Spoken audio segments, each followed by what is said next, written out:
Raggedy Ann and the Strange Dolls. Raggedy Ann lay just as Marcella had dropped her, all sprawled out with her rag arms and legs twisted in ungraceful attitudes.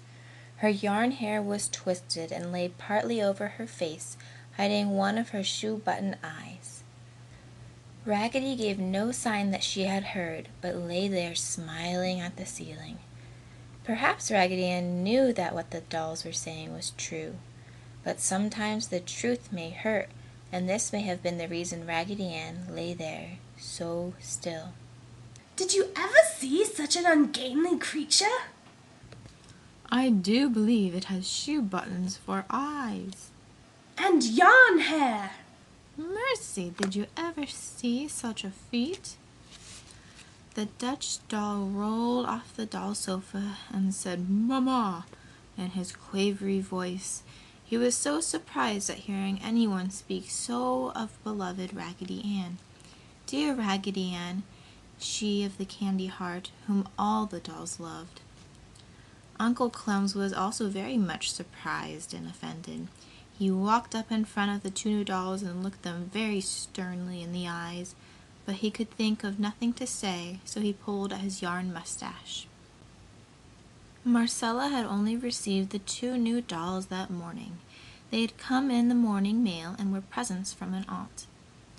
Marcella had named the two new dolls Annabel Lee and Thomas, after her aunt and uncle. Annabel Lee and Thomas were beautiful dolls and must have cost heaps and heaps of shiny pennies, for both were handsomely dressed and had real hair. Annabel's hair was of a lovely shade of auburn, and Thomas's was golden yellow. Annabel was dressed in a soft lace-covered silk, and upon her head she wore a beautiful hat with long silk ribbons tied in a neat bow knot beneath her dimpled chin. Thomas was dressed in an Oliver Twist suit of dark velvet with a lace collar. Both he and Annabel wore lovely black slippers and short stockings. They were sitting upon two of the little red doll chairs where Marcella had placed them and where they could see the other dolls. When Uncle Clem walked in front of them and pulled his mustache, they laughed outright. "Tee-hee-hee," they snickered. "He has holes in his knees." Quite true. Uncle Clem was made of worsted, and the moss had eaten his knees and part of his kilt. He had a kilt, you see, for Uncle Clem was a Scott doll. Uncle Clem shook, but he felt so hurt he could think of nothing to say. He walked over and sat down beside Raggedy Ann and brushed her yarn hair away from her shoe-button eye. The tin soldier went over and sat beside them. "Don't you mind what they say, Raggedy," he said. "They do not know you as we do." "We don't care to know her," said Annabel Lee as she primped her dress. "She looks like a scarecrow." "And the soldier must have been made of a can opener," laughed Thomas. "You should be ashamed of yourselves," said the French dolly as she stood before Annabel and Thomas. "You will make all of us sorry that you joined our family if you continue to poke fun at us and look down upon us. We are all happy here together and sharing each other's adventures and happiness." Now, that night, Marcella did not undress the two new dolls, for she had no nighties for them, so she let them sit up in the two little red doll chairs so they would not muss their clothes. "I will make nighties for you tomorrow," she said as she kissed them good night. Then she went over and gave Raggedy Ann a good night hug. "Take good care of all my children, Raggedy," she said as she went out. Annabel and Thomas whispered to each other. "Perhaps we have been too hasty in our judgment," said Annabel Lee. "This Raggedy Ann seems to be a favorite with the mistress and with all the dolls." "There must be a reason," replied Thomas.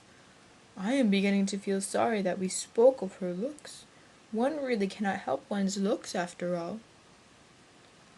Now, Annabel Lee and Thomas were very tired after their long journey, and soon they fell asleep and forgot all about the other dolls. When they were sound asleep, Raggedy Ann slipped quietly from her bed and awakened the Tin Soldier and Uncle Clem, and the three tiptoed to the two beautiful new dolls. They lifted them gently so as not to awaken them and carried them to Raggedy Ann's bed. Raggedy Ann tucked them in snugly and lay down upon the hard floor. The Tin Soldier and Uncle Clem both tried to coax Raggedy Ann into accepting their bed. They slept together, but Raggedy Ann would not hear of it. "I am stuffed with nice soft cotton, and the hard floor does not bother me at all," said Raggedy. At daybreak the next morning, Annabel and Thomas awakened to find themselves in Raggedy Ann's bed, and as they raised up and looked at each other, each knew how ashamed the other felt, for they knew Raggedy Ann had generously given them her bed. There Raggedy Ann lay, all sprawled out upon the hard floor, her rag arms and legs twisted in ungraceful attitudes. "How good and honest she looks," said Annabel. "It must be her shoe-button eyes." "How nicely her yarn hair falls and loops over her face," exclaimed Thomas. "I did not notice how pleasant her face looked last night." "The others seem to love her ever and ever so much," mused Annabel. "It must be because she is so kind." Both new dolls were silent for a while, thinking deeply. "How do you feel?" Thomas finally asked. "Very much ashamed of myself," answered Annabel. "And you, Thomas?"